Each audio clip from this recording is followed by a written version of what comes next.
大家好, kumusta? My name is Victor. In today's video, I'm going to share with you guys a few things. These are the stuff that I wish I invested in before even getting into a paid set. And yes, you can come in with a bare camera and a lens and you can do fine work with it. Now, the reason why I'm making this is because client perception is still a thing. They kind of want to see where their money is going. And if you add these additions to your equipment list, you're gonna look more professional on set. And these are the things that I recommend in getting. Now, the first thing on the list is investing in a cage system. So what I have here on the A6700 is the Falcom F22 quick release cage. And I've used the same type of cages with my FX3 and FX30. What I love about this is that you can set this up very quickly. For example, if you want to attach one of the handles, usually you'd have to screw it on the side of the cage. But with this one, you have the F22 quick release system where you can just slide it in and now you're ready to go with a handle. If you want two handles,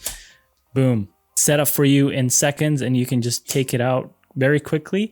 And if you want to do a vertical rig, and with this guy, it snaps on there. So now you have a vertical handheld rig.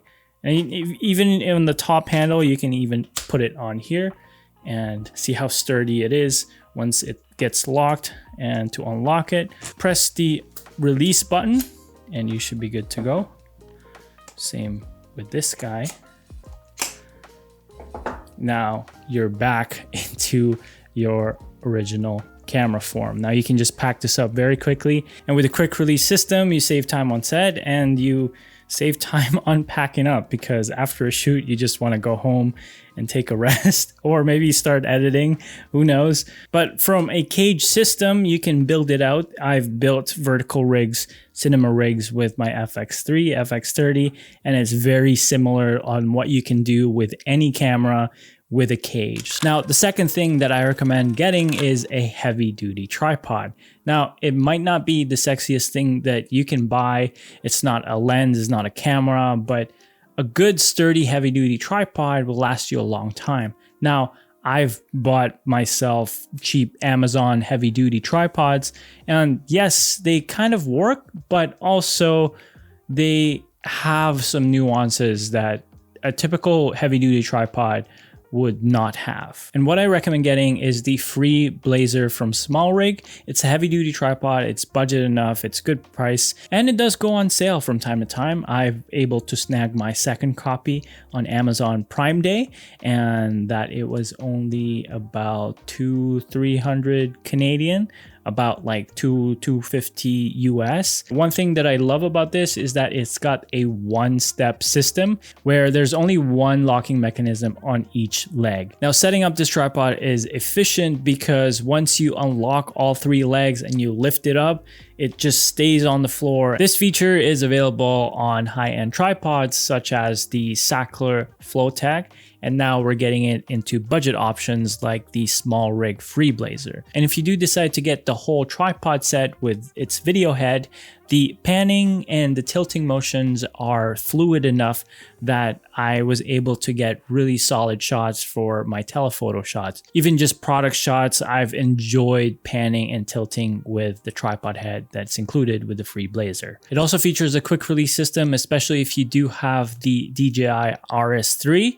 You can just simply switch from tripod mode to gimbal mode. Now, if you buy cheap tripods, which I've done before, chances are it's going to easily break and you're going to have to replace it again after a year. It's always better to just invest a little bit more money into a heavy duty tripod so that you can have it last for years. Third thing I'm going to recommend is getting a client monitor. It may sound expensive, but it actually isn't. All you need is a video transmitter like the Axoon CineEye or CineView, and you just need a transmitter model so you can transmit your video feed to your phone, to your iPad, to your laptop. Now this way, when the client is on set with you and they want to see what you're filming, they have their own screen and they don't have to look over your shoulder anymore. And it's one of the best investments that I brought into my video production business because clients are much happier and I can freely just focus on filming rather than like me trying to review the footage on my camera with a client, and it gives you a little bit more efficiency on set, and also it gives you more collaborative effort between you and the client while you're doing the project together. But yeah, simply having another screen for the client gives you a massive production value boost, because it just feels like the client is paying for more gear than anticipated. But these transmitters are a cheap investment where you can just get them maybe even used for $100 to $250. Fourth thing on the list is quality grip gear and lighting. Now, when I started off my business, I bought like Amazon light stands, and I quickly realized that it kept breaking on set, especially if you have a heavier light. Here's the thing, same philosophy with the heavy duty tripods.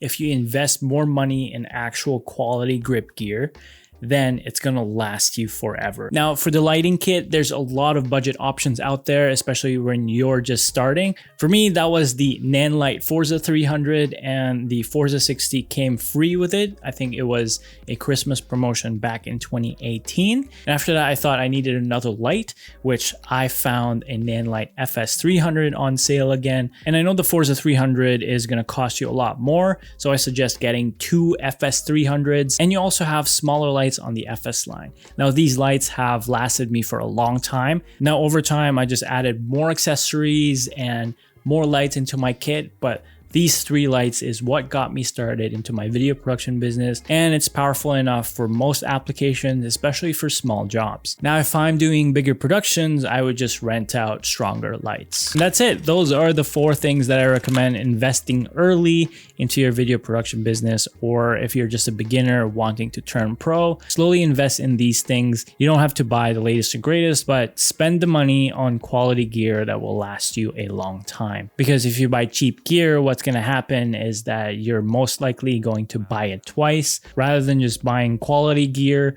that will last you forever. And that's it. If you have any questions or any other things you want to suggest making you look professional on set, comment down below, and I'll see you guys in the next video. Peace.